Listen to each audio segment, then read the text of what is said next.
Hi guys, today I'm bringing you the finale of the Coils of Bahamut with turn 13.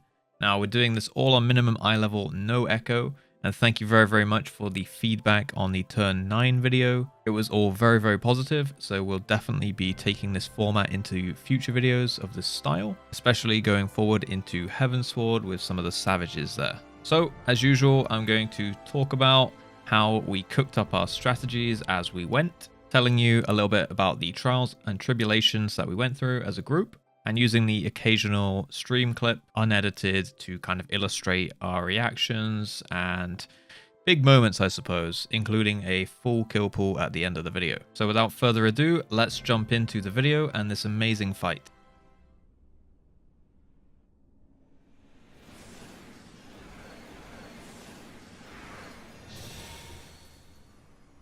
Ooh, I'm flipping off the edge.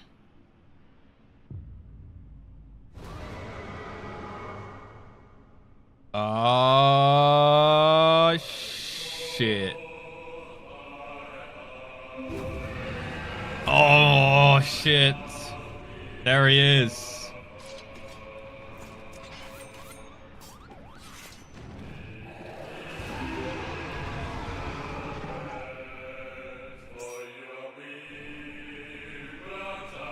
Bahamut Prime. Because we're about to goddamn slap T13, min eye level, no echo blind. Mic drop. I would drop it if I could. First pull.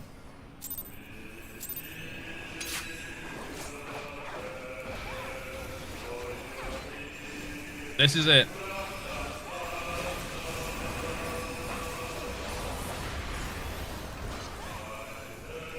I imagine it's gonna phase with the music, you know? Oh my goodness! Okay, we're gonna get out of those. I'm dead. Devastation was delivered to me. Flatten. Oh god, that sounds... that sounds like someone's about to get fucking rolled. Okay, there's a frontal breath. I've seen that much. So maybe you walk into those. See what happens to Kyrie here. Okay, left this puddle on the ground. Oh, okay. It's like a ticking. Very early on into our pools, we started already encountering problems. The first being the Mega Flare. Our initial gut instinct was to stack up as a group to try and mitigate some damage because we saw that it kind of started out with a raid-wide damage. Now, this mechanic worked in kind of 3 ways, I suppose, and it develops as well the further into the fight that you get. So the way that it works in phase 1 is it will initially spawn a big area of effect under 2 or 3 players and do a small hit to everybody in the party. It will then place these sort of targeting reticles on 2 or 3 players, and those guys will need to stack together and everyone else to not be with them. If you stacked with the reticules and you didn't have a reticle yourself, you would 100% die every single time. It would not split the damage with you and the party, you would just straight up die. So the way that we countered this then is we placed a marker behind the boss, and we basically made sure that we pre-spread out every time that we saw the boss start casting the Mega Flare, so that we wouldn't place any of these big AoEs underneath the marker that we wanted people to stack to and move towards. Basically like a convergence point.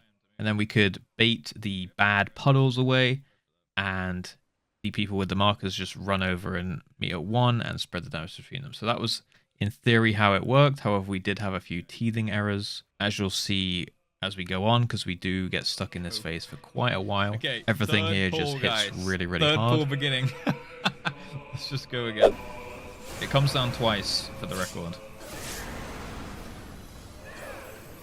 The next mechanic was called Earthshakers, where 2 people got marked with this sort of green cross pattern above their head, and those players would leave puddles underneath them 3 times in quick succession, and the boss would shoot out this kind of earth-shattering line between the boss and the marked players. So what we came up with to counter this is we would have the Earthshaker marked targets to move out to each side of the room. So we put 1 marker down on the left side of the room and 1 marker down on the right, and then take their first hit on the marker, and then slightly backpedal away from the tanks, backwards towards the back of the room, just leaving their next puddle right next to the edge of the puddle that they dropped previously.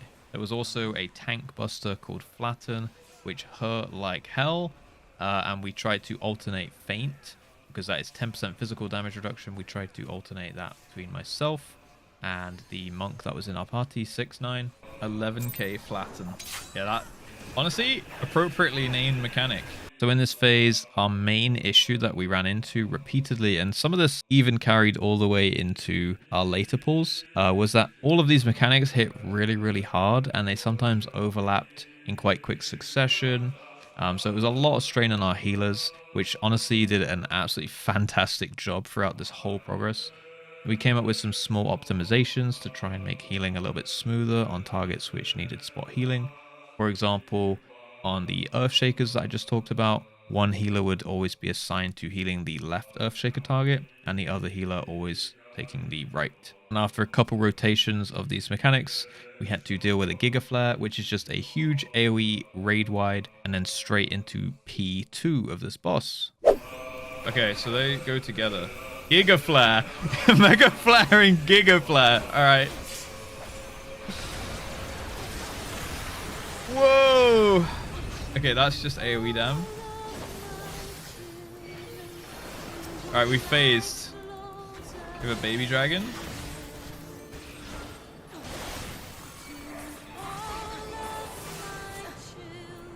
Oh, damn, I didn't get to see. So going into P2 then, we immediately made the call to focus the ad, because we noticed that it was tethered to the boss, and that is something that we've seen before. So we split those apart and just tried to focus down the ad as quickly as possible at opposite sides of the platform. Now DPS here was quite relevant.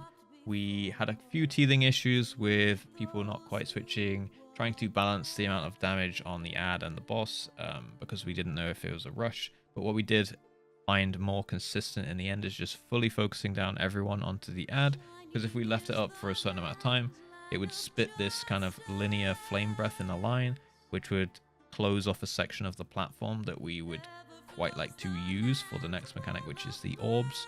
So we just ended up getting rid of the dragon ASAP before it could shoot any flame breath, and that was just what we found most consistent for us. So the orbs then, 2 orbs spawn in waves of 3. So in total, there's going to be 6 orbs, which I immediately tried soaking for science. I came to the conclusion that it was a stacking damage % increase taken per orb. So therefore, maybe we should split them evenly among the party, potentially excluding the tanks, because we assumed that they would be busy, doing taunt swaps, moving ads around, things like that. And what these orbs would do is explode in a small radius around you, and they would give you this, firstly you take a bunch of damage, and they would give you this kind of stacking up damage % increase taken per orb, and that's going to be really, really important for the Rage of Bahamut mechanic that he's going to cast, which is like a raid-wide AoE. Now this would do more and more damage depending on how many orbs you had soaked. Usually 2 orbs was a death straight up, and then we'd need to combat res. So ideally we wanted 1 orb on, every DPS and 1 orb on the healers, unless it was convenient, like I said, for a tank to pick one up. So to deal with this, the key component was kind of being patient and not all running for the same orb, taking our times, letting people have space as well was really important. And occasionally we obviously made some mistakes and someone would die, but it wasn't the absolute end of the world, especially at this stage in the progress. DPS in this phase overall was pretty lenient. We just wanted to get into 50% before the second Rage of Bahamut, and that would trigger the next phase. So we actually degressed a little bit after working out this orb mechanic and finally kind of seeing most of P2. We had some inconsistencies in P1, slight optimizations as I mentioned before with the healing and things like that, like fainting the boss on the flattens and stuff. We can pull this back, I think. Get mini up. Oh, okay, we can't pull that back. Back into phase 2 then, we noticed that there was actually a tower spawning during the Mega Flare in P2. So, as I mentioned at the start of the video, The Mega Flare is one of those mechanics which kind of layers on top of each other. It's there present from the very beginning of the fight, but it's getting more and more powerful as you go through. So we got 3 main phases and a bit of an intermission phase in this fight, and the Mega Flare kind of evolves throughout every single one of those phases. So the P2 addition was that there is this kind of small tower looking thing which spawns after the Mega Flare, usually somewhere close to the boss. I think it might even spawn on a player, but usually it was very, very close to the boss. And the way that we dealt with this is ideally somebody who wasn't already stacking behind the boss for the Mega Flare group soak was going to move out and soak that. Optimally, we wanted the off tank to be doing it because there's a highest chance of them surviving, and they weren't really doing too much else at the time. But generally the play in the end was, if it's conveniently close to you and you're not stacking for Mega Flare, just go soak it, because it only did about 10% of your HP. So then we had a ton of wipes cleaning up the first 2 phases before finally making it into the intermission once again. The first time was a little bit of a fluke. Giga Flare, Giga Flare. Okay. There's no rage, interesting.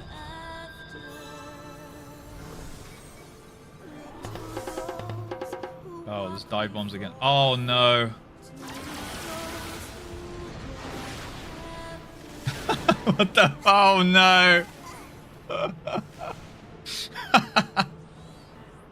And again, I just want to mention kind of how crazy the damage output of this fight is. A huge wall that we found in progression was efficiently using mitigation for tank and DPS. Like I mentioned, using feints to help out the tanks here. Reducing the healer strain a little bit as well. We had Adel coming in from the summoner at the back there as well. Flatten would just straight up one-shot tanks if it wasn't mitigated properly. And Mega Flare would just drop everyone down to like 10%. So any other mechanic overlapping in the slightest way would just be an instant death. So all the mitigation, all the self-heals, we had to be clutch on our healing potions and stuff as well. That would all, that was the difference between us surviving a phase or getting through to, eventually the kill and things as well. So when we finally got the boss down to that 50%, we saw the dive bombs for the first time. Now, obviously, we had a little bit of experience of these through both Twintania and through Nail on T9. So we kind of immediately saw the markers on our heads and PTSD kicked in. And we started thinking, oh god, dive bombs, we need to figure something out here. So we saw Bahamut kind of come down and look at us. And the strat that we came up with was to kind of stay still with the red marker, because that was the Bahamut dive bomb. And then Twintania comes back and puts a green marker on someone's head. Now these dive bombs definitely were easier for some than for others, but we did get through there. Sometimes we'd have people dying to them, especially when they started overlapping with the ad phase coming up here. So the first time that we did make it through this first set of dive bombs with most people alive, ads started spawning and we were immediately overwhelmed with ads.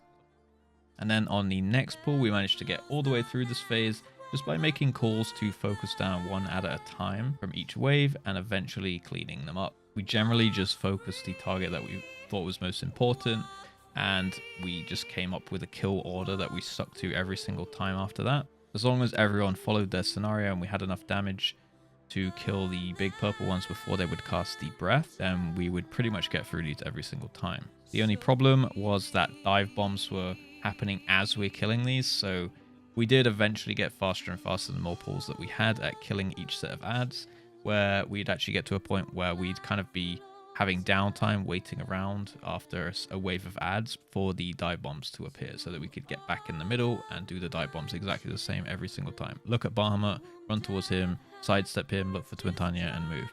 And then after a second set of dive bombs, Twintania actually joins the fray and does actually come and fight us in the middle.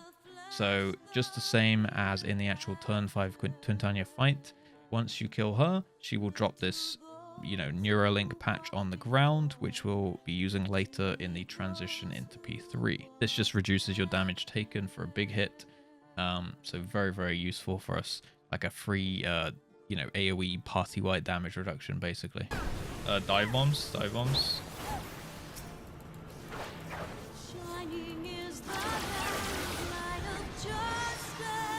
And Mega Flare.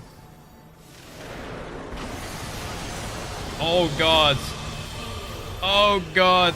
Alright, LB3, healer LB3, healer LB3. Just fucking send it so we can recover here. Stand in this big thing in the middle as well. Stand in this thing in the middle. Let's go. Terraflare. Get in the middle. Be topped up. Jesus Christ. Fiora lived. Oh my god. Giga mode. Oh, that was epic. Go on, Fiora and Sil. That is a tank LB3, maybe actually. Yeah, that could be a tank LB3. Jesus Christ! Alright, I should not have called to send the other one. My bad.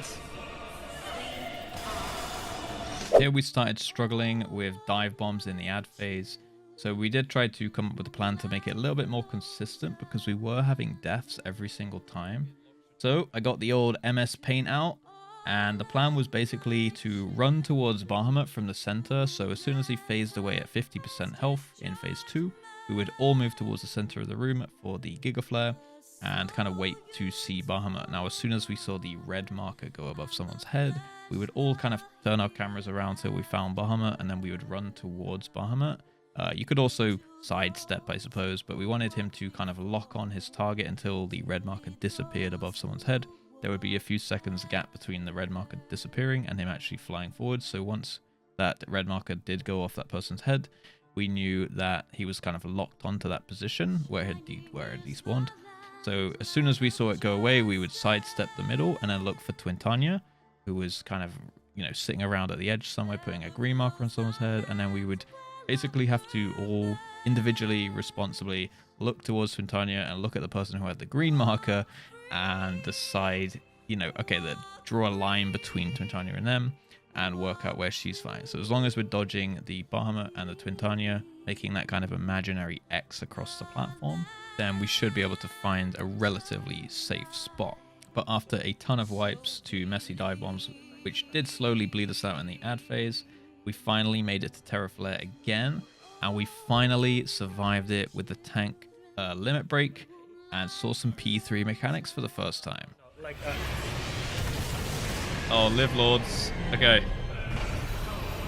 You motherfucker, you're dead. Alright, let's just do it like P1. Party of 2 and... Yeah, tanks stuck together, I guess. See what happens here.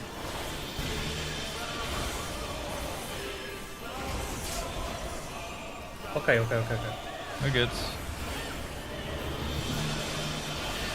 Mega Flare next, I believe. So spread a little. Markers go to A. Okay. And then we're getting pillars. So pillars. I got the tower. Whoa! Okay, so the blue lines are the twisters. You can just normal res. Oh, wait. Oh, res is dead. Unfortunate. 40%. Yeah. Okay, so I think the green tether lines are twisters. Yeah, I think the same as well. So P4 just had straight up mechanic vomit at the very beginning. We had these Akmorns dumped on tanks. We saw some kind of tornado swirlies that came from these tether looking things. And we had now 2 pillars to soak from the Mega Flare. Now our first pull into it ended pretty quickly. We stacked up. I think the Akmorns just blew us up and we just straight up wiped again. For the next pull, we actually got back there very cleanly with everyone alive, and we stacked the tanks together for Akmorns, and they did seem to survive that way. But then we quickly died again to tethers and twisters during the Mega Flare. This is when we kind of felt like we were getting a little bit overwhelmed with mechanics, so we actually decided to, for the very first time since all of Coil's progress, we actually jumped on Discord together so that we could make some calls in real time and kind of cook some mechanics while we were pulling as well, rather than waiting until the end of every single pull. So we noticed that the tanks could actually grab the tethers off people. One of our tanks said that on Discord after they realized, and then they would take the hit with some mitigation. So we cooked up a strat here where the tanks would take 1 tether each, and the way that we found this to be very consistent was one tank always running clockwise around the boss until they picked up a tether, and the other tank always running counterclockwise around the boss, and everyone else just kind of taking a step back and making sure that the tanks were the furthest forward people between the boss and any other player. That means one of them would always get one each, and they could never get two tethers on the same tank. Then they would just spread out and use a mitigation so they didn't kill other people. Next came Earthshakers once again, just like in P1, which was also accompanied by tethers, and these tethers were always on to the Earthshaker targets. So again, we had the tanks doing the same rotations, running counterclockwise or clockwise to make sure that they would always take one each. Here we also noticed that the Atmons hit one more time in every subsequent cast. So the first one would hit twice, the second one would hit 3 times, the third one would hit 4 times, and the fourth one would hit 5 times. So towards the end of that, we noticed that the tanks were just getting absolutely dunked on. There was not enough time to kind of heal them up between each hit. So we took the first one, the 2-hit one, naturally. We took the second one, the 3-hit one, naturally, but with a lot of big mitigations. And then after that, for the 4-hit and the 5-hit, we'd actually alternate the tanks using invulnerabilities. And then we'd actually make it through pretty consistently. Now we had a good amount of pulls stuck here at like 20%, 21%, 19%. We were consistently wiping at the same point. But we thought at this point we'd pretty much seen the whole fight, and we just wanted to come in, execute, and go for the kill. This was the end of day 2. So we came in super fresh, started day 3, and immediately consistent on the very first pull, hit 90% on the first pull of the day. So we tried and we wiped, and we tried and we wiped, but we had all the pieces of the puzzle. So as I said, we're just looking for the kill, and just a few pulls later, well, see for yourself. Enjoy. Yeah, because the safety Dorito isn't always safe.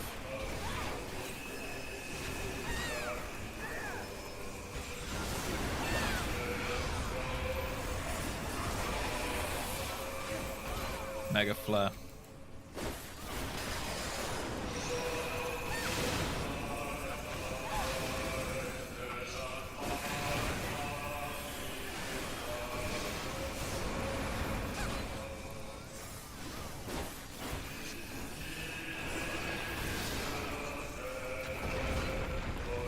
Next is pulls.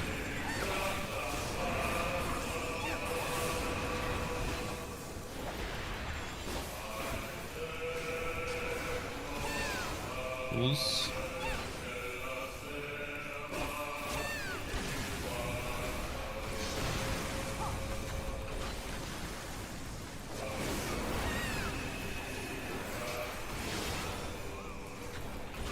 Mega Flare. So yeah, on the tethers, like if you both just do an entire circle of the boss, running in one direction each, right? Clockwise and anti-clockwise. You should never, there should never be a tether left over.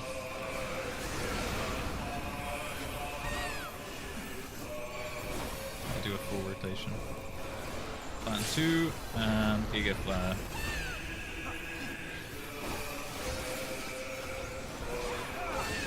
And add spawning now. 10 seconds.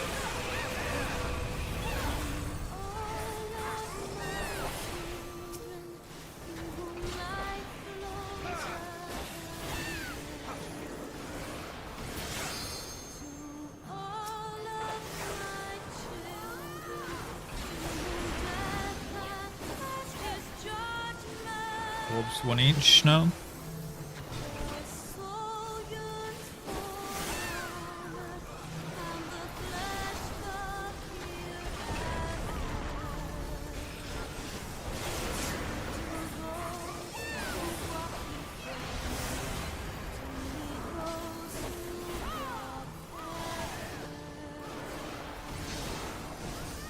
Mega Flare. Spread a little bit. Marcus behind boss, look for the tower. I got the tower. Oh, never mind, I don't. Yeah, something happened with the stack. Maybe just mini wasn't top. Rage. I can still get this. Got rest? It's fine.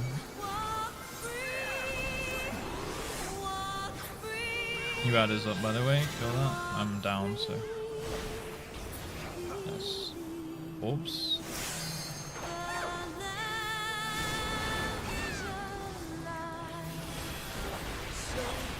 Might be a little harsh on the DPS here. Need to pump.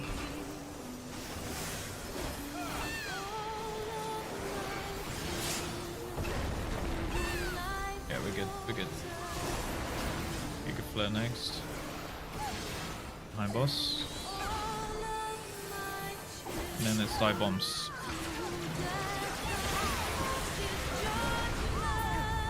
In middle. And look for Bahamut. Look directly at him and then strafe, right? Strafe? Wait, Oh, wait, no. Yeah, guys. sorry. I called it wrong. My bad. Uh-oh. Might be dead. Back up. Somehow we made Easy, it. easy. How do we survive that one? I can't even see the other. Okay, me and Mini. Cool.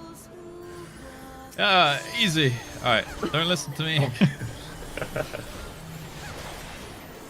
Yeah, wait for green then straight for my bets.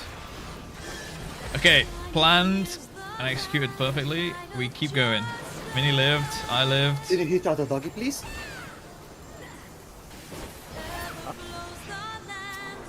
Bugs.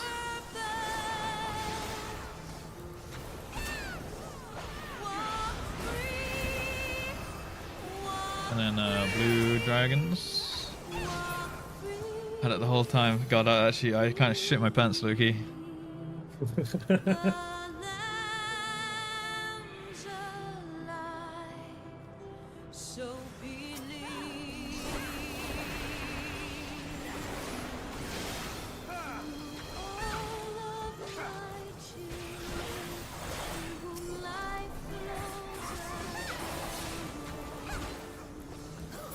Middle.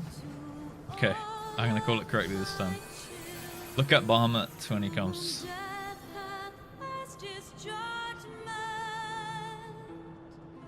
Up springs? Okay, wait. Wait. No, Wait. too early. No, it's fine. Go for twin. Spread. You two stack up. Come to me, Mini. Alright. Now it's the Drake. Let's Swintanya Drake. Make sure you're ready to pick up the blood.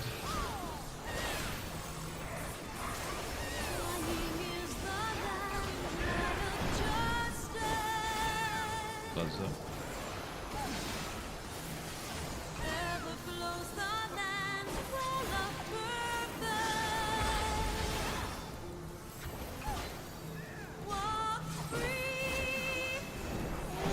Switch to blue when it spawns.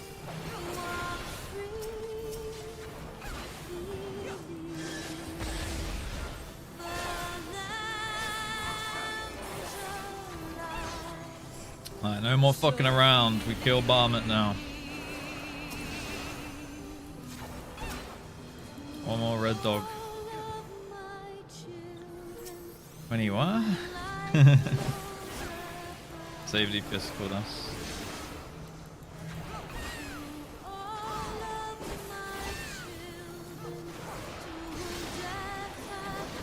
Dive bomb soon. Be in middle. Look at him and strafe. Move now. Spread. Right.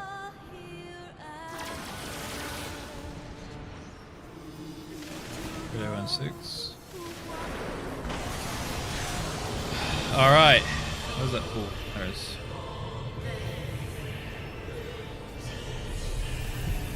Witness! Everyone in chat. Can LB now?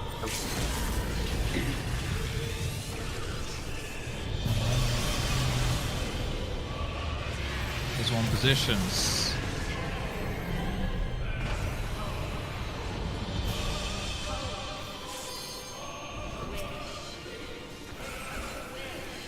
Oh, come on, Natty.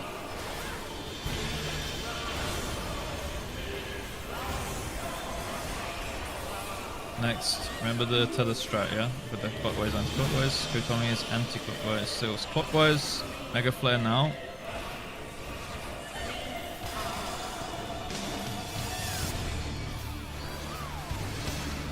Tower. Stocking? Stock. Somehow I died to the Mega Toss? Flare. Res. Execute. It's the big hitting tether. Yep. This is with pools. I'm gonna need heals here. I can second win the first. Okay, fine. Yeah. Need a hero now. There we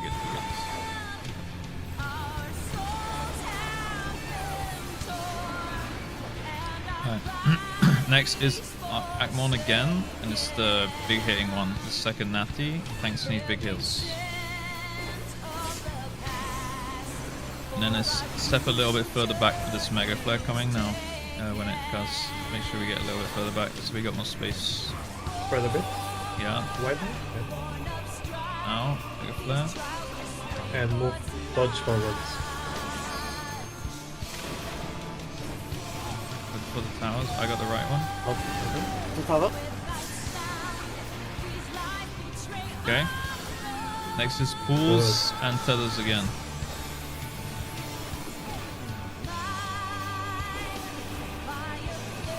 Together.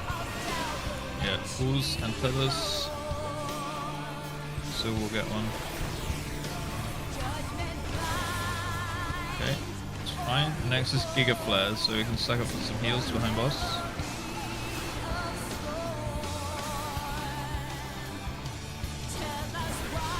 Giga Flare coming. Okay, I'm gonna feint this. And then it's Akmon Invuln, right, with tethers. Oh, sorry, not tethers. Akmon Invuln.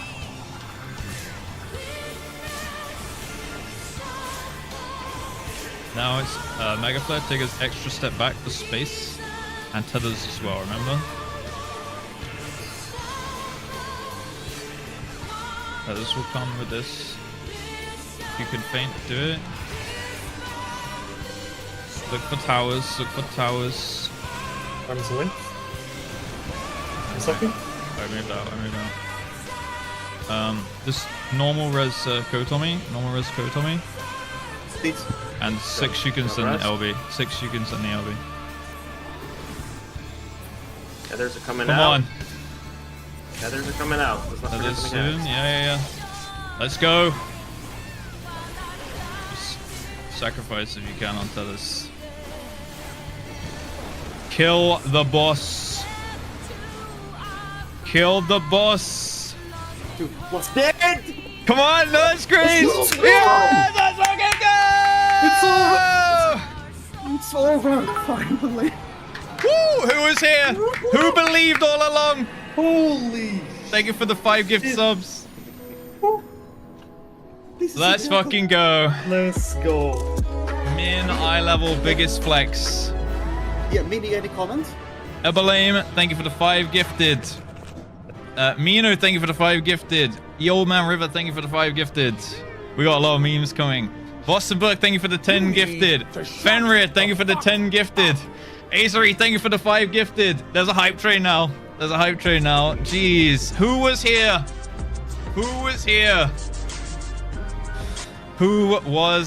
Holy. That's a flex right there. Yo, Zeno. I was here. Let's fucking go. God, that was such an epic fight. Man, that intermission started to get really long, but it's so worth it for like that transition every single time, man. Whoa, hold. Yo, holy shit.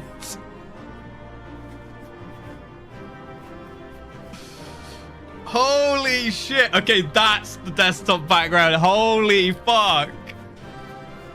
That looks fucking insane.